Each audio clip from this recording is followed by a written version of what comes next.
명당 몇 명이. 안녕하세요. 뜻밖입니다. 오늘은 우리가 잊고 있는 대한민국의 해양 영토인 제7광구 석유 가스전에 대해서 알아보겠습니다. 대한민국의 해양 영토인 제7광구는 엄청난 가스와 석유 매장량이 있을 것으로 추정되고 있으며 한국의 해양 영토임에도 국력이 약하던 시절 일본의 수출 자관 압박에 공동이란 협정을 맺었지만 간사한 일본이 중간에 빠져버려 몇십 년을 제대로 탐사도 못하고 있는 대한민국의 해양 영토로 이제 2018년이면 협정이 끝나버려 일본이 영유권을 주장하게 생긴 기막힌 상황입니다. 이대로 대한민국은 가만히 손가락만 빨고 무대응으로 일본의 관계 해양 영토를 다 내어줄 것인가 묻고 싶습니다. 대한민국의 제7광구 석유가스전은 제주 해변 일대에 설정된 탐사구역으로 제주 해군의 화석 대독정은 제주도 남쪽으로부터 일본의 규슈와 중국 대륙 가운데에 넓게 뻗어 있습니다. 이 광구에는 채산성이 있는 석유 및 천연가스전이 다량으로 매장되어 있을 것으로 추정되고 있으며 이미 7광구와 가까운 중국 측 해안에서 중국 정부가 설치한 수십 개의 원유 시추 시설이 운영되고 있습니다. 제주 해군의 명확한 경계선은 없으며 대륙붕 문제의 경우 한중일 3국이 자국 대륙붕의 한계가 전부 다르며 한일 대륙붕 협정에서는 7광구에 해당하는 지역을 제주도 남쪽으로 일본 서쪽에 있는 약 8만 2천 킬로미터의 마른 목골 지대로 파악되었습니다.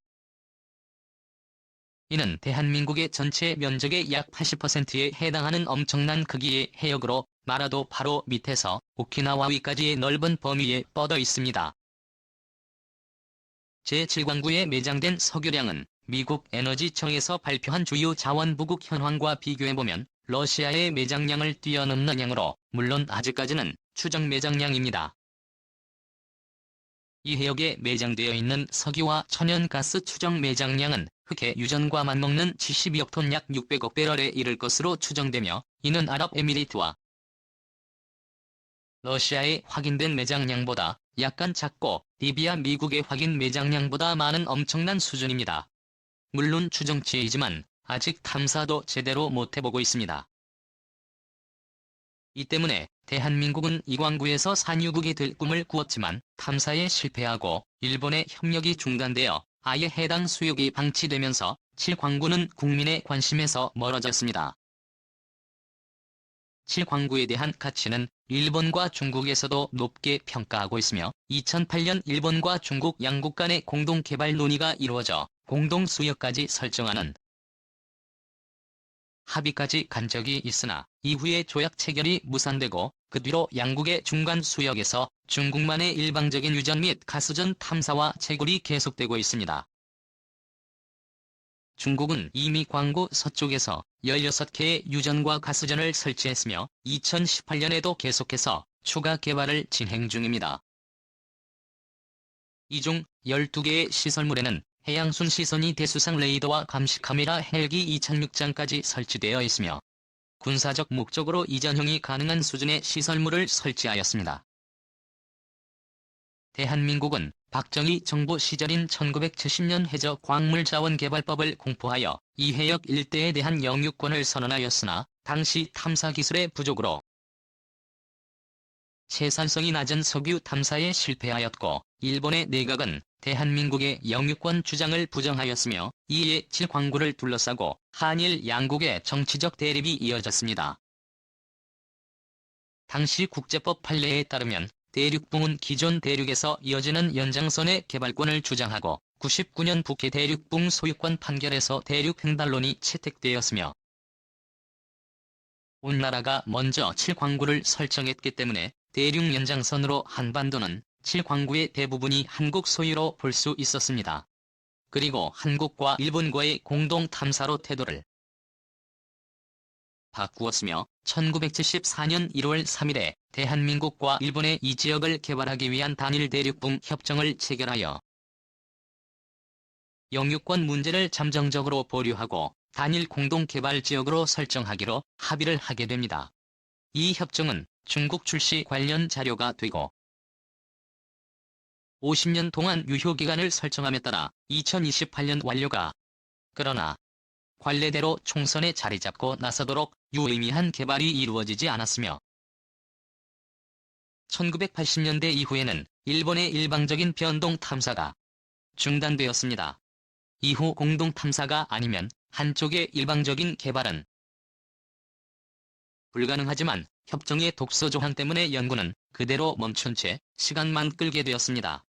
2018년 협정이 완료되고 나서는 7광구의 개발을 두고 양국의 영유권 문제가 재점화될 것으로 예상되며 중국을 포함하여 한중일 3국이 이미 수역이 자기 관할 수역이라고 대륙붕한계위원회에 자료를 제출해놓고 있습니다. 1983년에 유엔에서 해양법에 관한 국제연합협약이 발효됨에 따라 200해리의 배타적 경제수역 개념이 등장했기 때문에 대한민국 측에서 협약을 연장하거나 배타적 경제수역의 예외사항을 국제사회에 인정받는 등 실효지배를 위한 적극적인 외교 노력을 하지 않으면 해역에 훨씬 더 가까이 있는 중국과 일본 측에서 이 구역의 대부분을 가져갈 것으로 예상되고 있습니다. 올해 초 문재인 정부는 7광구 개발에 대한 재추진을 천명했으며 일본은 개정된 유엔 해양법이 자기들에게 유리할 것이라는 분석 아래 2018년 협정 종료 후 소유권을 노릴 것으로 예상됩니다. 한마디로 한국의 입장은 어떤 논리를 취하든 일본이나 중국에 밀리는 상황이며 한국의 이익만 극대화할 수 있는 이제트 전략은 사실상 없는 상태로 두 나라의 직접 대결 구도 속에서 한쪽 손을 들지 않고 중재하는 입장이 있어야 한국의 이익을 도모할 수 있는 아주 까다로운 입장입니다.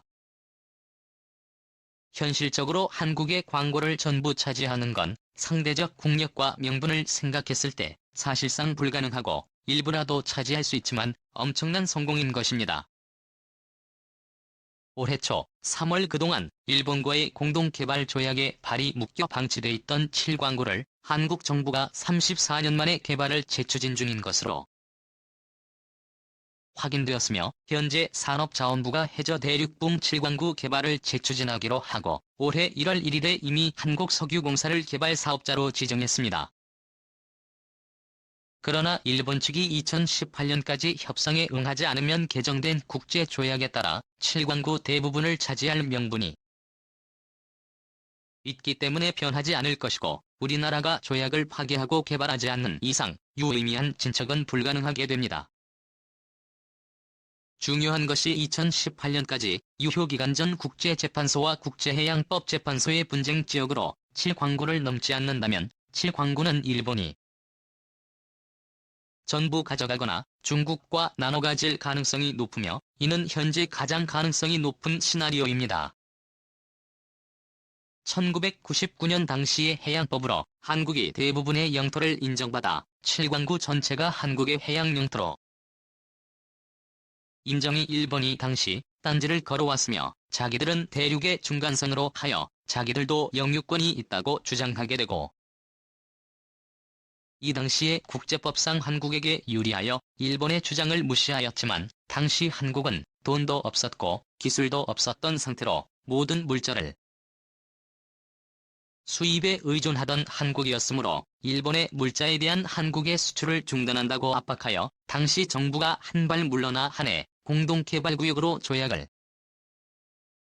맺었던 것이 50년간 공동개발한다는 국가협정에 서명했던 것으로 당시 일본이 1978년까지 기름도 나오고 했지만 양과 품질이 낮아 개발을 포기하게 되고 일방적인 철수로 개발이 중단되게 되었던 것입니다. 일본은 매장량이 엄청난 최광구를 자신들의 영유권으로 넣기 위해 중간에 개발을 철수했으며 1984년 해양법이 바뀌어 대륙의 중간을 기준으로 200해리까지 영유권이 인정된 것을 계기로 철수하게 됩니다. 1974년에는 해양법이 자기들에게 불리하니까 한국의 수출 중단안 압박하여 공동개발하자고 제안하고 1984년 해양이 바뀌자 일방적으로 공동개발에서 철수하는 행태를 보이게 됩니다. 이런 일본에게 마스크와 진단 키트를 지원해줘야 한다고 언론에서 떠들고 있습니다. 일본의 속성이 이런데도 지원을 해줘야 할까요? 관동 대지진 때 한국이 세 번째로 많은 성금을 기부했어요.